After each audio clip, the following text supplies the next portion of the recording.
Hello, beautiful people. My mic's not on. Yes, it was. Oh my gosh. Hello, beautiful people of the internet. Welcome or welcome back to my channel.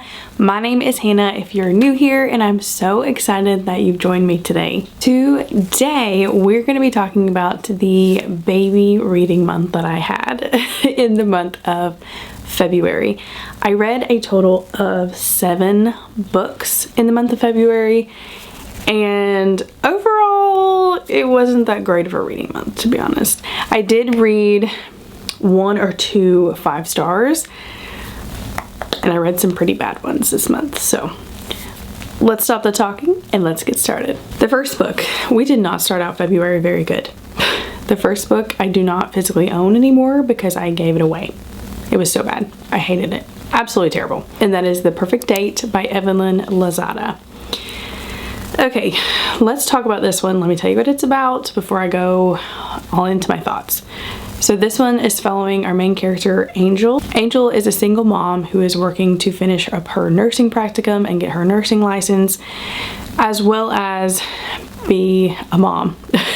So she's kind of struggling with all aspects of life, and then she meets this very famous baseball player named Duke. And Duke is quite the opposite. He gets anything and everything he wants when he wants it, and let's just be honest here, okay? The men in this book were absolute garbage. Angel wasn't much better. I didn't like her at all. I didn't like her as a character. I didn't like her as a mom. I didn't like her as a girlfriend. I didn't like her as a friend. No. I just thought that there were so many things in here that happened. One, that were just completely unnecessary, completely uncomfortable, and the writing reminded me, I'm about to be very mean right now. I'm sorry. Remember in high school when the teacher would like time you and give you a writing prompt, and she would time you and you had like 30-45 minutes to write based on that prompt? I feel like this book was written that way because that's how completely messy it was. Okay, we're done talking about this one. If you've not heard of this one, you're not missing out on anything. Just pass on it. 1 star. Next book that I picked up was for the X's and O's readathon that I participated in, and that was the group buddy read X's and O's by Amy Lee. And Amy Lee also wrote Set on You. I think that's the first book in this series, and I loved this one. So this one is following Tara and Trevor, and basically Tara is having some really hard luck trying to find somebody who wants to settle down with her. And Tara is a book influencer, which I thought that was super cool, and she specifically loves the trope of second chance romance. So she likes to stay in her comfort zone. So she has this idea that in order to strike up a romance, she is going to go revisit her exes and see if they've changed any. Well, simultaneously, Tara moves into this new apartment with a new roommate, and his name is Trevor. And Trevor is quite the opposite. He is a ladies' man. He gets all of the ladies, and I'm just like, how is that helping his character? But it all turned out okay in the end. I loved this one. I didn't expect this one to be as cute as it was. It's centered around her trying to find a new romance with her exes, and while all that's happening, we see Trevor kind of come into the picture as well. I did read this around Valentine's Day, and I do recommend that you do that because it is so wonderful. It does talk about Valentine's Day in here. I ended up giving this one 4 stars because Tara was a lot at some points. Like, she was a little chaotic for me. And then Trevor, again, Trevor's personality was a little overboard for me because I just thought he was very lady manish, and it was hard to kind of turn that off for me, at least. So overall, I still really enjoyed it. The next book is another book that I do not currently own physically because I got rid of it. And that is White Smoke by Tiffany D. Jackson. And let me let me talk about Tiffany D. Jackson for a minute. She wrote one of my favorite books of all time, Grown. And if you've not read that book is such a heavy hitter, but it is so wonderful. And I read that, I devoured the whole thing in literally like 6 hours. It was so good.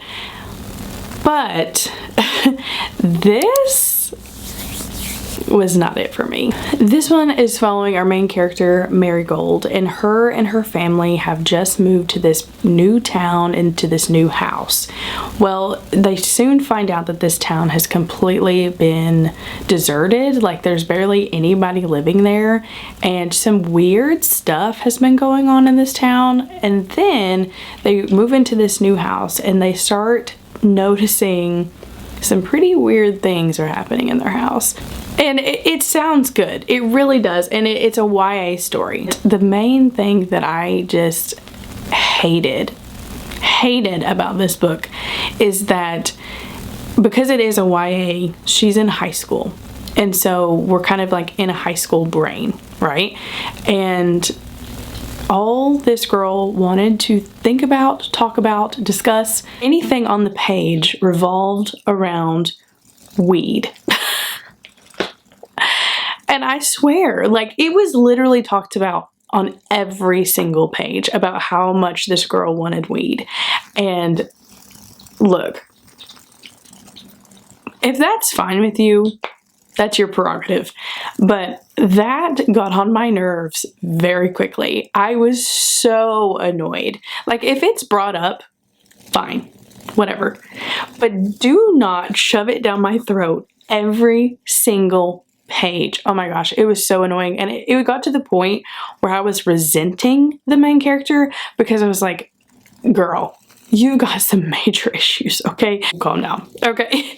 So, you know, I don't want to dive all into that conversation, but it really got on my nerves. And it was the main reason that I gave it 2 stars, and I'm giving it away. Like, the overall plot wasn't bad. And the ending wasn't bad. Like, I thought that it ended really nicely, and I really liked the ending. But it was getting there. We had to talk about weed every other sentence, so we couldn't even get there. I don't know. It was, yeah, not for me. The next book I picked up was via my Kindle, and that is My Phony Valentine by Courtney Walsh.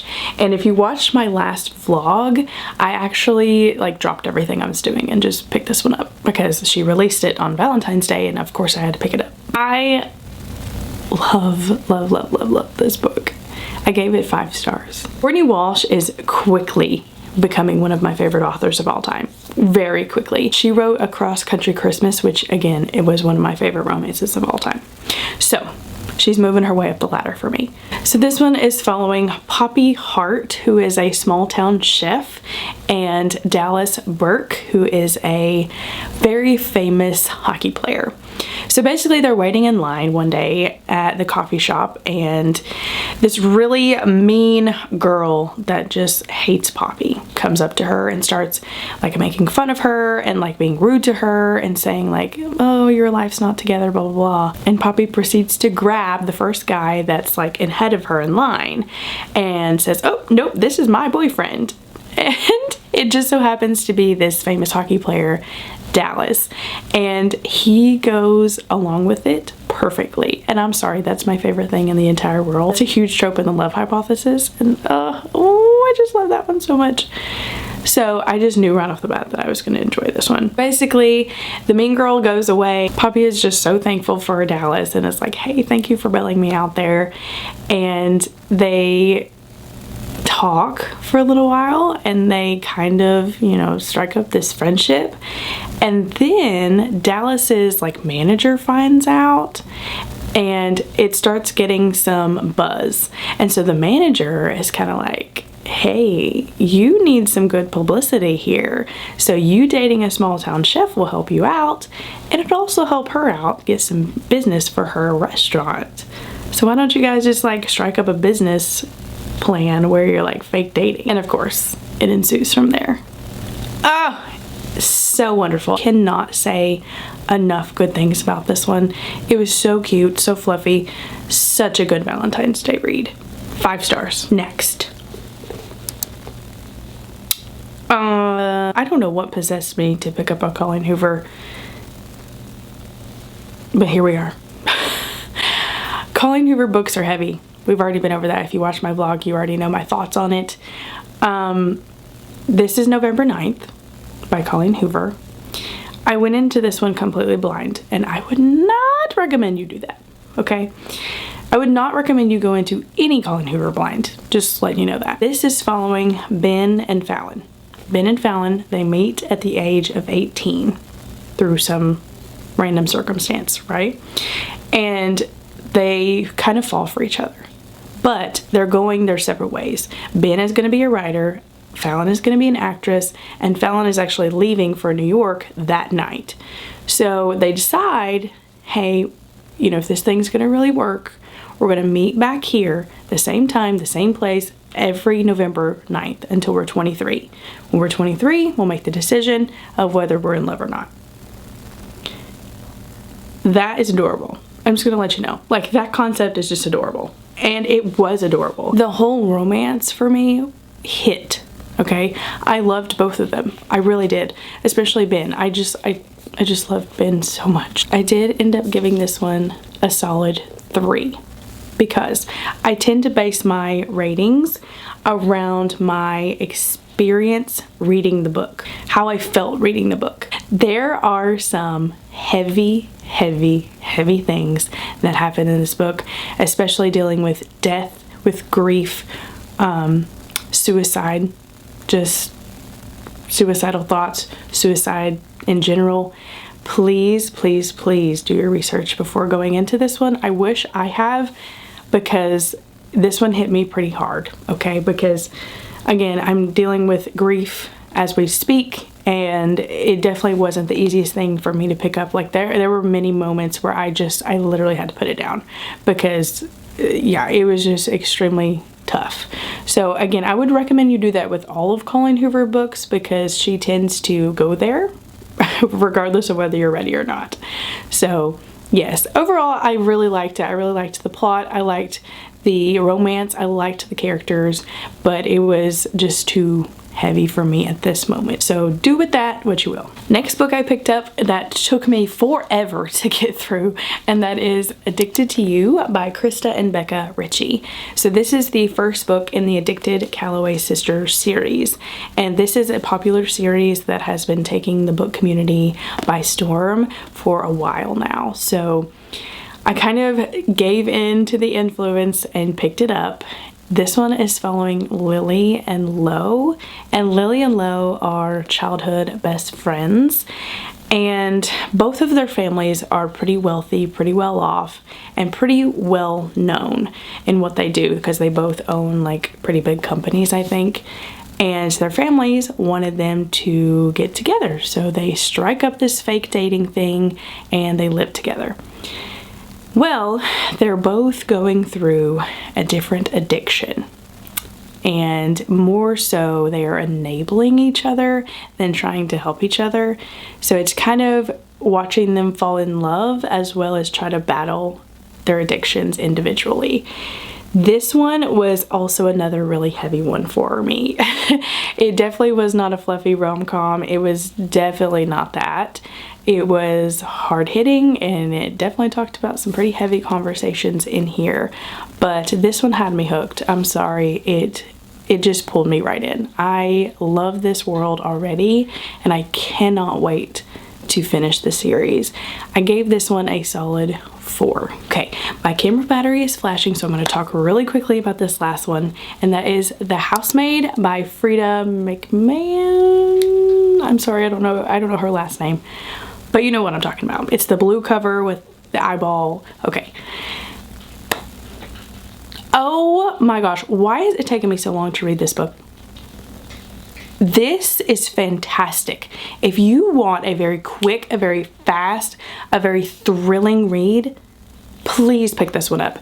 It's on Kindle Unlimited, and it's wonderful. So this one is following our main character, Millie, and Millie has just came out of prison and she's living in her car, so obviously she needs an occupation of some kind. She's finding it tough to find any kind of job. She's taken in by this woman named Nina Winchester, and the Winchesters need a maid. They need somebody to babysit, to cook, to clean, and Millie is it. And Millie is just blown away. She's like, did this woman not look at my criminal record or what? Because they live in an immaculate house. They live the life of luxury. She feels like she hit the jackpot. And really she did. When she moves in, she starts to notice that maybe Nina isn't all she's cracked up to be.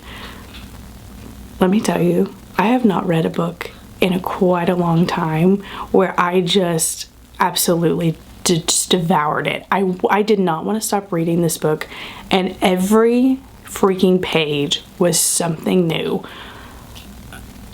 Oh my gosh, I could not say enough good things about this one. Please, if you are a thriller lover and you've not read this, do it now.